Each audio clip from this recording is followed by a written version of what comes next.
Ew naħdmu sabiex flimkien nwaslu l-appelli ta' ċittadini Maltin u Għawċin sabiex verament lajta ta' poplu tasal fl-ola istituzzjonijiet tal-pajjiż sostna dan il-kap tal-Partit Nazzjonalista Bernard Grech.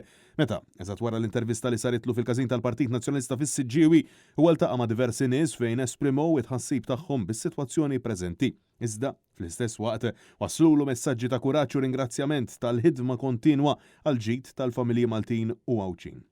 Bernard Grech żar diversi każini u ħwienet fost is-Siġġiewin fejn il-koll spjegawlu l-isfidi illi il-lokalità qed ħabbat wiċċa magħha fosthom it-teddida ta' impjant ta' tarmak biswithom kif ukoll il-kwistjonijiet ambjentali u tan-dafa.